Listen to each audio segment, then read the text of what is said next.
Nigerians have dug up a throwback video of Basketmouth's wife, Elsie, speaking about marriage, and this is coming hours after the comedian announced the end of his 12-year marriage. Hey guys, so let's talk marriage. Yeah, marriage.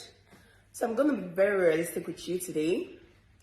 Before you marry that person, make sure you use your head over your heart.